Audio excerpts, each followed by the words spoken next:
Hello प्यारे बच्चों, बहुत स्वागत है आप लोगों का हमारे चैनल पीस स्टडी पर। आज मैं आप लोगों के लिए चौथी क्लास लेकर आया हूं बेसिक केमिस्ट्री की, जिसके अंदर हम लोग सीखने वाले हैं संतृप्त हाइड्रोकार्बन और असंतृप्त हाइड्रोकार्बन में अंतर। इससे पहले मैंने आप लोगों को 3 क्लासें दे दी हैं। अगर आप लोगों ने अभी तक नहीं देखी है तो यहाँ आई बटन पर क्लिक करके आप लोग उसे देख सकते हैं। पूरी प्लेलिस्ट देख लीजिए, उसमें आपको 3 वीडियोस मिलेंगी और बाद में इसमें ऐड होती चली जाएंगी, क्योंकि मैं यहाँ से वीडियोस अपलोड करता रहूंगा। तो हमने इससे पहले संतृप्त भी पढ़ा दिया है, आपको असंतृप्त भी पढ़ा दिया है, लेकिन होते क्या है जरा एक बार फिर से हम लोग थोड़ा सा देख लेते हैं। तो देखिए यहाँ पर हमारे पास में वर्ड है संतृप्त, इंग्लिश में इसे कहते हैं सैचुरेटेड।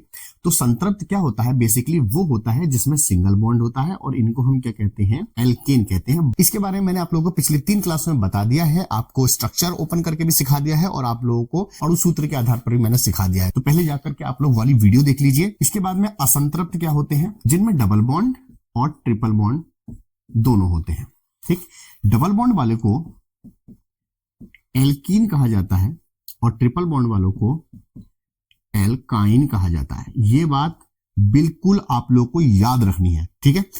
Alkene, alkene, alkyne. ठीक, इतना मैंने आप लोगों को पढ़ा दिया था पिछली 3 क्लासों में। अब हम लोग जो सीखने वाले हैं वो सीखने वाले हैं इनमें अंतर। तो अंतर सीखने के लिए बहुत ही बेसिक मैं आप लोगों को बताने वाला हूं, इतना आसान कि आप लोगों को ये वीडियो देखने के बाद में कोई दूसरी वीडियो देखनी नहीं पड़ेगी। तो चलिए मैं रफ करता हूं।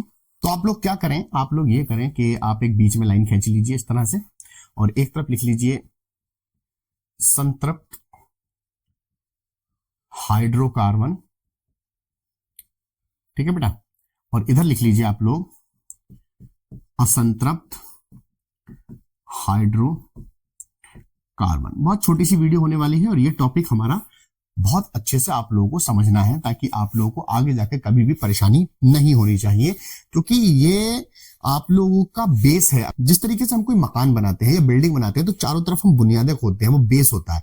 तो बेस अगर मजबूत होगा, बुनियादें मजबूत होंगी, तो आप उस पर कितनी भी बड़ी आप बिल्डिंग खड़ी कर सकते हैं। इसी के आधार पर आप ये समझ लीजिए, जितना परफेक्ट आपका बेस होगा उतनी ही अच्छी आपकी केमिस्ट्री होगी, मैथ होगी, फिजिक्स होगी, या जो भी सब्जेक्ट आप बेस से लेकर चलेंगे तो ये समझ लीजिए आपका वो सब्जेक्ट पक्का हो जाएगा। तो यहां पर ये बेस है, इसे बहुत अच्छे से पढ़िए आप लोग। तो संतृप्त हाइड्रोकार्बन में फर्स्ट आप क्या लिखेंगे? सबसे पहला पॉइंट ये हो सकता है कि इसे एल्केन कहते हैं,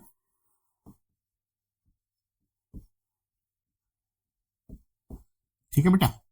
और इसमें मैंने अभी आपको बताया था ये एल्कीन और एल्काइन होते हैं। क्लियर हो गई बात? पहला पॉइंट हो गया। नंबर दूसरी बात देखेंगे, इसमें केवल सिंगल बॉन्ड पाया जाता है, इसमें केवल एकल बंध बेटा, एकल बंध कहते हैं सिंगल बॉन्ड को, क्योंकि हम यूपी बोर्ड हिंदी मीडियम का पढ़ रहे हैं, ठीक है। और इसके अंदर दूसरा पॉइंट, अच्छा पहला पॉइंट था, यहां पे दूसरा पॉइंट लिख लीजिए। इनमें देखिए एल्कीन में तो डबल बॉन्ड पाया जाता है, तो इसे हिंदी में कहते हैं द्विबंध भी लिख सकते हो आप। और एल्काइन में ट्रिपल बॉन्ड पाया जाता है बेटा, तो इसे हम लिख सकते हैं त्रिबंध। तो त्रि, और मैं इसे यहां लिख देता हूं बंध, पाया जाता है। ठीक बेटा, 2 बातें हमारी क्लियर हो गई हैं। दोनों बातें क्या है? बिल्कुल एक दूसरे के अपोजिट है। कि हमारे क्या है कि संतृप्त हाइड्रोकार्बन जो होते हैं वो क्या कहलाते हैं? एल्केन कहलाते हैं, जबकि असंतृप्त हाइड्रोकार्बन क्या होते हैं? एल्कीन और एल्काइन दोनों कहलाते हैं। ठीक, इसके अंदर क्या होता है? केवल एक ही बंध पाया जाता है। एकल बंध मतलब सिंगल बॉन्ड पाया जाता है। सिंगल, 3 बॉन्ड होते हैं ना बेटा हमारे, इसमें सिंगल बॉन्ड इस तरीके से, और इसमें डबल बॉन्ड और ट्रिपल बॉन्ड पाया जाता है इस तरह से। तो ये याद रखने की आपकी ट्रिक है। नंबर तीसरा देखिए, ये क्रिया नहीं करते हैं, ठीक है बेटा, जबकि ये क्रिया कर लेते हैं। ठीक, वो मैं बताऊंगा आप लोगों को कि ये भी कभी कभी क्रिया कर लेते हैं, लेकिन वो बहुत हाई टेम्परेचर पे होता है। लेकिन यहां पर देखिए आप, ये दोनों क्रिया कर लेते हैं।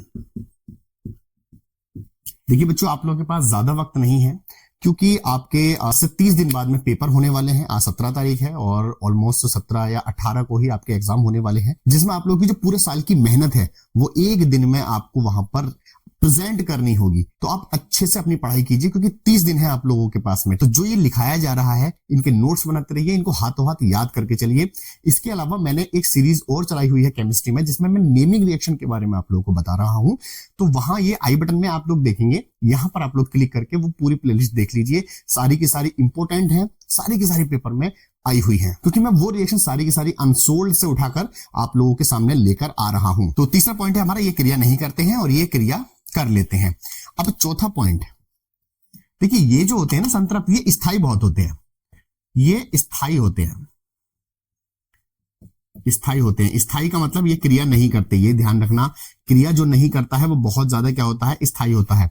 जैसे कि आप लोगों ने हाई स्कूल के अंदर एक चीज पढ़ी होगी कि विकृत गंधिता। विकृत गंधिता का मतलब जो खाने पीने के सामान होते हैं उनके अंदर आप देखते होंगे बरसात के दिनों में कभी कभी नमी की वजह से क्या होती है, खराबी आ जाती है। उनके स्वाद में भी और उनकी खुशबू में भी एक गंध आ जाती है, सीलन जिसे कहते हैं। ठीक, उसे हम लोकल भाषा में सीलन कहते हैं, लेकिन असल में उसे विकृत गंधिता कहा जाता है। लेकिन खाद्य पदार्थों को बचाने के लिए आपने देखा होगा, जो भी आप चिप्स वगैरह खाते हैं, जो भी रेडीमेड आते हैं, 10 रुपए का या 5 रुपए का जो भी पैकेट आता है, उसके अंदर एक हवा भरी हुई होती है।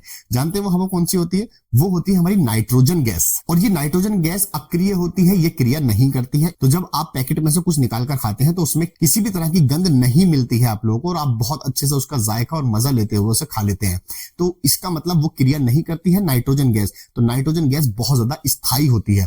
तो जो क्रिया नहीं करती है वो बहुत ज्यादा क्या होती है, स्थायी होती है। बेटा ये वाली बात ध्यान रखना। तो ये स्थायी होती है, जबकि ये दोनों क्रिया कर लेते हैं तो ये क्या कहलाएंगे, अस्थायी कहलाएंगे। तो चौथा पॉइंट है हमारा, ये अस्थायी होते हैं। ठीक है। नंबर 5, तो बेटा बड़ा इंपॉर्टेंट पॉइंट है ये वाला। वो क्या, 5वां पॉइंट है कि ये एल्केन जो होते हैं, यानी कि संतृप्त हाइड्रोकार्बन जो होते हैं, इनका जो सूत्र होता है, तो इस ऐसे लिखते हैं, इनका सूत्र जो होता है वो होता है CnH2n+2 होता है। ठीक है ना, ये बात याद रख लीजिए। ये इनका फॉर्मूला है, इनका एल्केन का, ये एल्केन का फॉर्मूला है। अगर एल्केन में मैं यहां पर इसकी जगह पर n की जगह पर 2 रखूं तो देखिए C2, तो दुगना कर दीजिए 2 का, तो कितना हो जाएगा 4, और 2 जोड़ दीजिए 6, तो ये बन जाएगा आपका 6। तो ये एक एल्केन कहलाएगा आपका। समझ में आ गया? ये बात मैं आप लोगों को पिछली 3 वीडियो में बता चुका हूं, इनके फॉर्मूले अप्लाई करना सिखा चुका हूं, इनकी हर चीज मैं आप लोगों को उसमें ओपनली बता चुका हूं। आप जाकर उसे देखिए, बहुत कुछ सीखने के लिए मिलेगा उसके अंदर। तो यहां पर ये फॉर्मूला हो गया, लेकिन यहां पर 5वां पॉइंट क्या हो जाएगा हमारा, एल्कीन का सूत्र। देखिए इसी फॉर्मूले से कंपैरिजन करना, CnH2n सिर्फ इतना होता है, 2 नहीं जुड़ता है इसमें। ठीक, एंड एल्काइन का सूत्र, ये मैं सूत्र यहां पे लिख लेना आप, क्या होता है, CnH2n-2 होता है। बस 5 पॉइंट आपको इतने लिखने हैं, कुछ भी नहीं है इसके अंदर। एक बार रिवाइज करा देता हूं मैं आप लोगों को। नंबर 1 ये एल्केन होते हैं, नंबर 1 इसका एल्कीन, और ये एल्काइन होते हैं। ठीक है, एल्केन में सिंगल बॉन्ड होता है, इसमें डबल बॉन्ड और ट्रिपल बॉन्ड होता है। ठीक है, ये क्रिया नहीं करते हैं, ये दोनों क्रिया कर लेते हैं। ये स्थायी होते हैं, ये स्थायी नहीं होते हैं, मतलब ये अस्थायी होते हैं। 5वां पॉइंट है, इनका सूत्र ये होता है, जबकि एल्कीन का सूत्र ये वाला होता है और एल्काइन का सूत्र ये वाला होता है। तो एक एग्जाम्पल भी ले लेते हैं इसका। इसमें अगर मैं 2 रखता हूं तो 2 रख दीजिए और केवल दुगना कर दीजिए, हाइड्रोजन आ जाएंगे 2 दूनी 4।